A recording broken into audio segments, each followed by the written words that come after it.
No, yo me quedé un poco sorprendido hoy porque hablamos esta mañana con José Agustín Fernández y después cuando leemos, por lo menos lo publicado periodísticamente, ¿verdad? Yo no tengo el expediente, acerca de que ellos como que le dicen al fiscal no tenemos parte en esta cuestión de si se tiene o no que aplicar el artículo 137 para proseguir los procesos. Me deja un sabor, pero harto amargo, Oscar, y a lo mejor yo no estoy entendiendo bien lo que dicen, ¿verdad? Puede ser. Así que te ruego, por favor, si podés explicarnos, porque yo no entiendo. Sí, antes quiero que me expliques vos algo. ¿Esa manifestación del tribunal se dio a consecuencia de qué? O sea, En un proceso...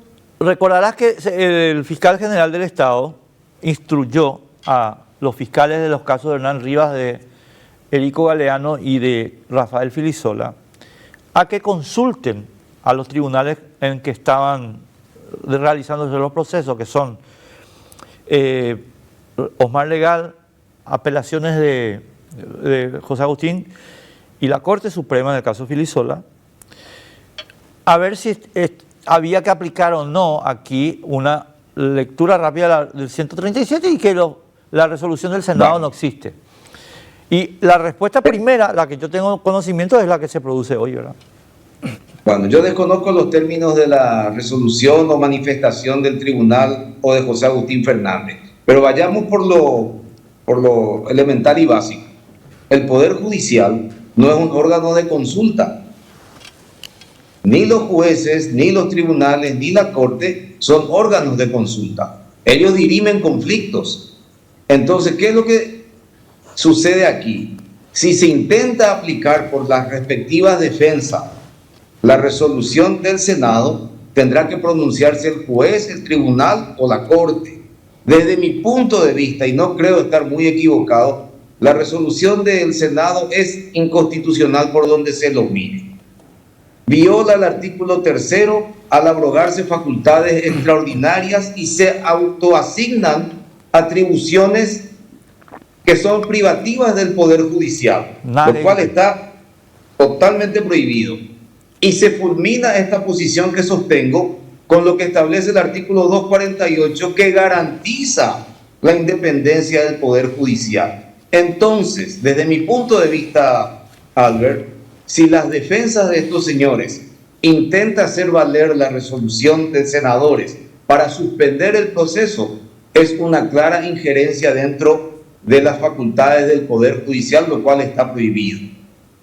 El juzgado, el tribunal o la Corte tendrá que expedirse diciendo que esto es inaplicable, porque carece de eficacia jurídica al ser notoriamente inconstitucional. Pero eso debe producirse dentro de un proceso. No puede el fiscal o cualquiera pedirle al juez, al tribunal o a la Corte que se manifieste si la resolución es válida o no per se.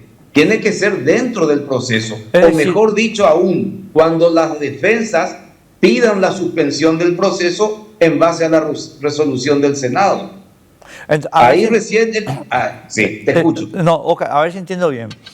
Es decir, la instrucción, no, la recomendación, no sé cómo llamarle, que dio el fiscal general del Estado a los fiscales de estos tres casos, no fue una estrategia procesalmente adecuada. Bueno, yo no sé si la instrucción fue soliciten ya o en su momento soliciten la declaración de que es inconstitucional. Eso es lo que no me queda claro de lo que hizo Emiliano Rolón Fernández. Porque una cosa es que le diga a sus fiscales, cuando se plantee esto por la defensa, pidan al juez que se pronuncie por la constitucionalidad o no de esta decisión del Senado.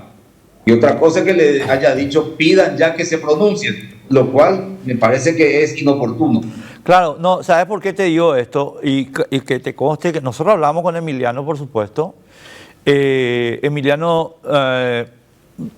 creo que asumió que había generado una instrucción, pero yo no tengo ningún papel. Pero como Silvio Corbetta y los demás fiscales sí presentaron estas acciones, no sé si en el caso de la Corte, pero sí, en el caso... hubo una presentación de un agente fiscal que pidió, pero la Corte, reitero, no puede expedirse fuera Yo estoy de acuerdo. A ver, Oscar, no tengo nada que objetar al señalamiento procesal que vos estás haciendo. Solamente digo que si lo que vos decís es cierto, entonces aquí hubo una suerte de apresuramiento y lo que corresponde es esperar que las defensas vengan y digan, che, acá tengo una resolución del Senado. Desde mi punto de vista, debe ser así, procesalmente hablando. No puede pretenderse una declaración de constitucionalidad o inconstitucionalidad fuera de un debate entre la defensa y la acusación. Es decir, no tengo, a ver, Oscar, yo te voy a personalizar un poco porque creo que la sensación que te voy a transmitir ahora es en cierto modo extendida, ¿verdad? Por lo menos mediáticamente. O sea, no hay razones para pensar que lo que dijo José Agustín Fernández y su tribunal es desalentando la continuidad de los procesos. O sea, el hecho de que ellos hayan dicho, chicos, no me metas en este lío, no significa que eventualmente no se pronuncien sobre este lío. Exacto, no significa que en su momento, y dado el debate para definir la posición válida, el tribunal, el juez o la propia corte en su momento se pronuncien, pero debe producirse ese momento. Antes no pueden ellos expedirse. Esa es la situación. En esta cuestión de la declaración del Senado, Albert, mejor dicho, hubo manifestaciones que reclamaban a la Corte un pronunciamiento sobre la constitucionalidad o al Poder Judicial en general. Y es cierto, puede alguno de sus miembros salir a fijar una posición política en forma personal, pero eso no puede ser nunca una decisión jurisdiccional o una posición política de la Corte. Por lo que dije al principio, hay momentos en que los magistrados deben expedirse. Y esos momentos son consecuencia de un proceso, sea en primera, segunda o tercera instancia. Más claro, agua, mi querido Oscar. Una última y te dejo en paz. Yo te quiero pedir disculpas por molestarte un viernes, como siempre hago, ¿verdad? A la gente que le jodo los viernes. Así que, pero Oscar, una última cuestión. Porque nosotros, digamos, cuando te digo nosotros, acá el ambiente periodístico, estábamos nos habían dado versiones. Yo no leí ningún papel, aclaro, pero sí las versiones, de que había precedentes que permitían la acción que tomaban estos fiscales.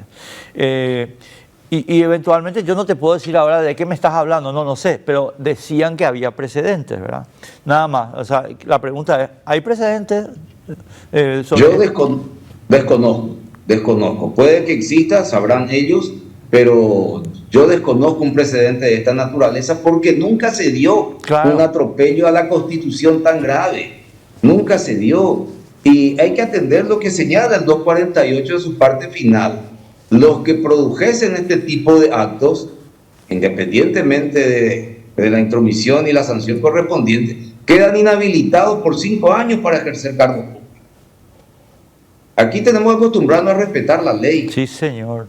La democracia no es cuestión de mayorías, es cuestión de ejercer la voluntad de la mayoría conforme a la ley. No porque seamos más hacemos lo que queremos. Así mismo. De ninguna manera.